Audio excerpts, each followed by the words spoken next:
Na primeira vez que vim, ele me passou o dedo no olho e só isso foi como se me dessem uma injeção. E eu senti um alívio. Pode-se curar uma doença como o glaucoma exclusivamente com a aplicação de água? Ou o alívio experimentado por Carmenza seria uma diminuição passageira na sua pressão ocular interna? Carmenza se submete a exames optométricos para comprovar seu estado de saúde. O que acontece é que com isso eu vejo a letra. Tá bom. A pressão ocular diminuiu, o que explicaria o alívio de Carmenza, mas sua perda de visão continua.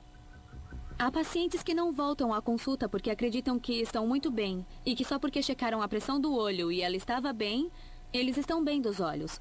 Mas o que acontece é que o glaucoma, mesmo com uma boa pressão, degenera o seu campo visual.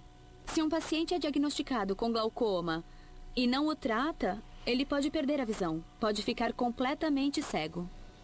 O alívio que Carmenza sente em seus sintomas pode ser por um efeito placebo gerado pela água do manancial sagrado do irmão Agapito. As amostras de água obtidas pelo geólogo são submetidas a testes de microbiologia para determinar qualquer presença de micro-organismos nocivos à saúde, além de qualquer outra característica especial que o manancial possa apresentar.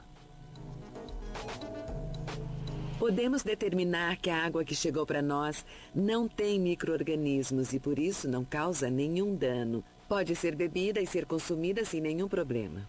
A água do manancial é potável, não contém contaminantes nem patógenos, portanto é perfeitamente boa para consumo humano. Por outro lado, não se observa característica alguma que indique que a água possua propriedades curativas especiais. Até o momento, o manancial sagrado do irmão Agapito não tem curas milagrosas adequadamente registradas. De qualquer modo, os fiéis continuam recorrendo a ele. Quando não encontram respostas na medicina tradicional, eles a abandonam e se entregam à fé.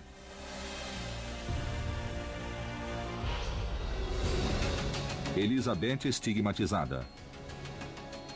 Elizabeth Sanches, a estigmatizada do México, afirma curar doentes usando somente as mãos, canalizando através de seu corpo o poder milagroso da Virgem Maria e de seu filho, Jesus Cristo.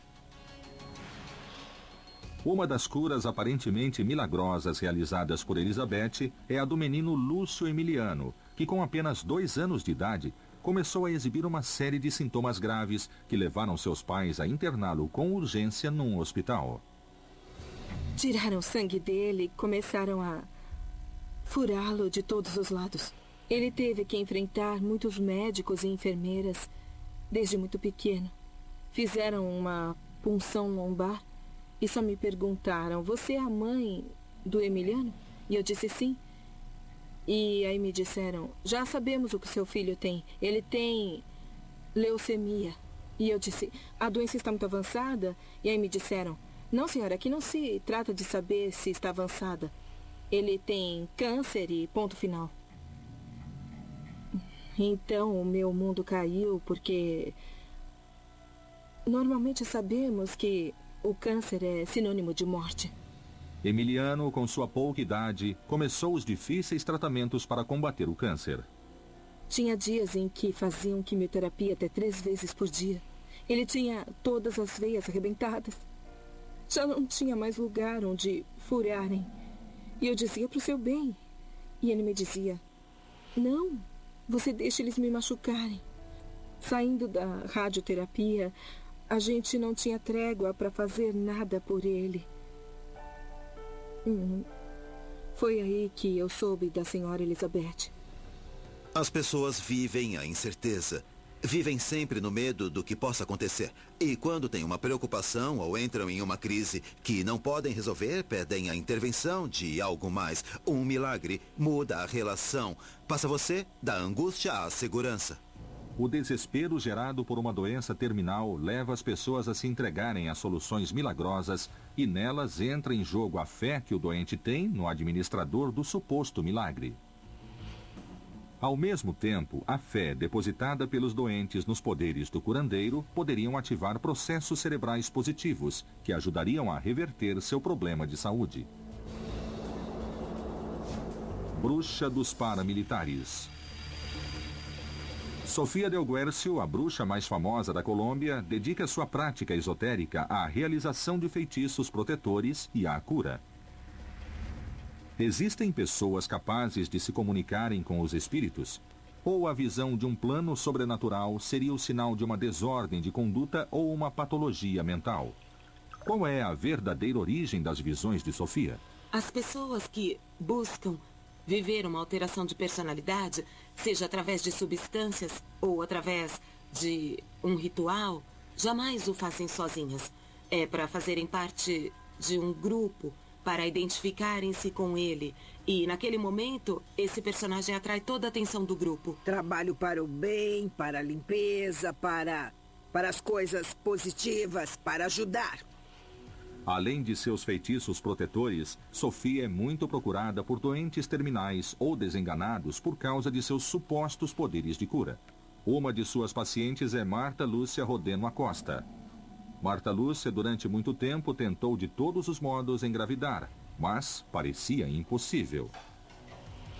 Por fim, ela recebeu um diagnóstico que destruiu totalmente suas esperanças. Eu fui ao ginecologista porque não conseguia ter um bebê. O médico me disse que eu podia ter um tumor maligno. Disseram que eu tinha que tirar o útero, fazer uma esterectomia. Eu senti que meu mundo tinha caído porque eu queria ter um filho. Aí me recomendaram que eu fosse a Dona Sofia. Primeiro ela fez uma limpeza porque me disse que não era um câncer normal, que tinham feito um trabalho. Sofia faz diferença entre as doenças comuns, contra as quais ela não pode fazer nada, e as geradas pelos malefícios ou trabalhos. São essas que o espírito de José Nicanor cura através de seu corpo.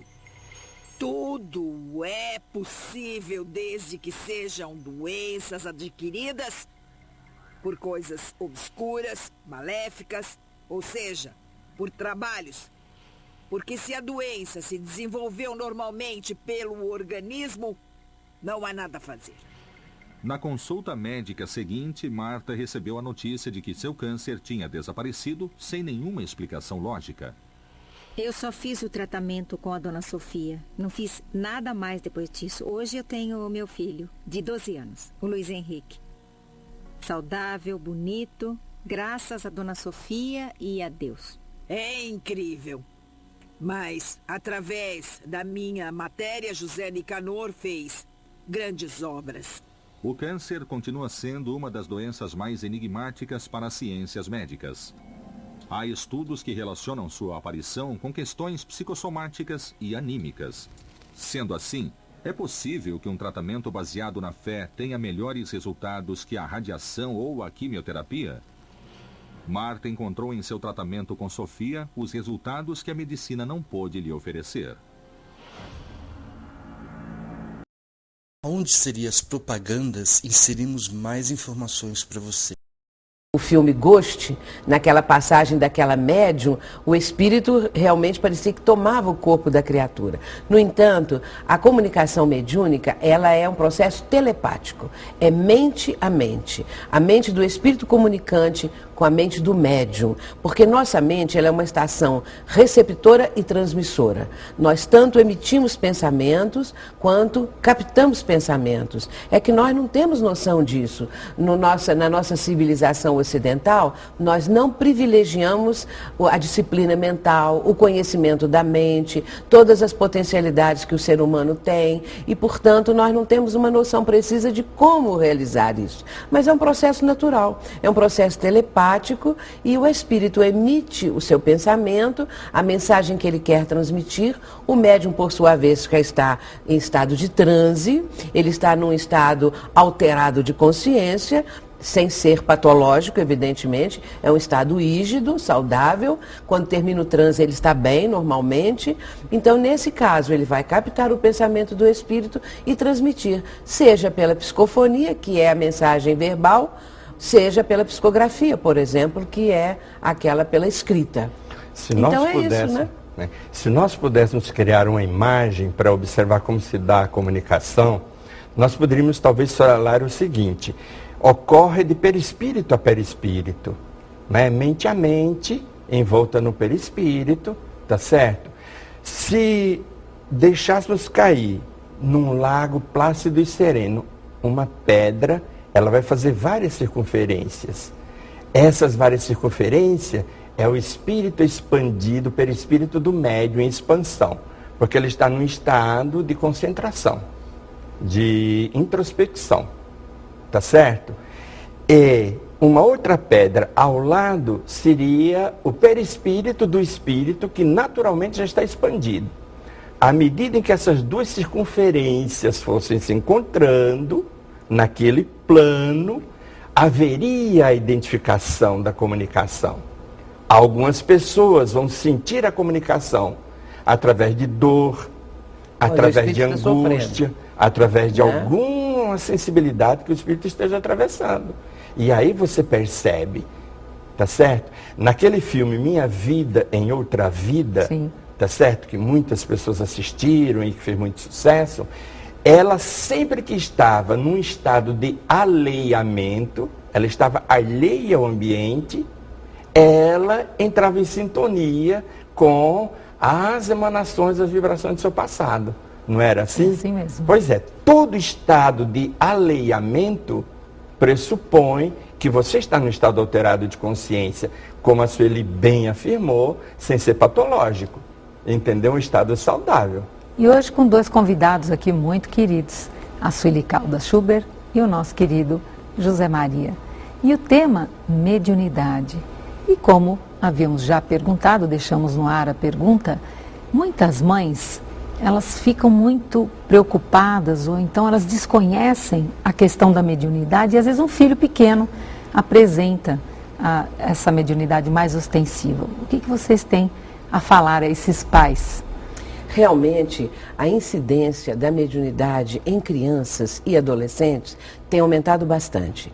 Nós vemos isso nas casas espíritas, quando pais aflitos vêm trazendo seus filhos, tentando entender o que está acontecendo. Em geral, as crianças começam a dizer, às vezes com 4, 5 anos, que estão vendo ou uma avózinha, um avôzinho, um amiguinho, alguém. Então, uma coisa que é espontânea na criança e ela começa a dizer isso. Só que os pais não estão vendo ali o tal do amiguinho, o avôzinho que elas estão dizendo e começam a ficar muito preocupados. Em geral, os pais tomam uma providência de levar a criança a um psicólogo, que é uma coisa muito boa. Entretanto, nós sabemos que o psicólogo, ele pode não ter condições de resolver essa situação porque se trata de algo espiritual e não é vamos dizer, da área dele.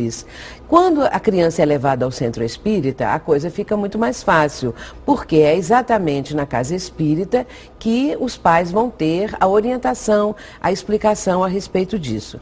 A criança, ela tem essa facilidade porque nós temos que lembrar que nossos filhos, nossas crianças, não são espíritos que estão vindo pela primeira vez ao cenário terreno. São espíritos antigos que já vieram de muitas reencarnações. Então, um bebezinho é um espírito antigo. É que vem na forma de uma criança tão frágil, tão delicada, que desperta a ternura, que desperta a vontade dos pais de superar aquele momento com a criança, ajudá-la, de fortalecê-la, de evitar que qualquer mal atinja. Isso quando são pais amorosos e responsáveis, porque infelizmente hoje nós vemos muita coisa ao contrário disso, né? Pais que torturam crianças, que abandonam crianças, mas de maneira geral, felizmente, os pais se tomam de amor, de carinho, de atenções para com aquele bebê.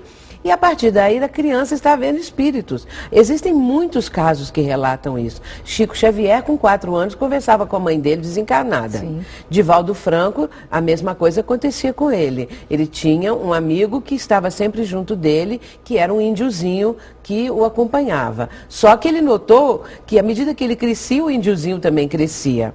Então, nesse caso, a casa espírita vai orientar, vai explicar. A criança tem essa facilidade, porque sendo esse espírito antigo, traz alguma rememoração do seu passado, alguma lembrança.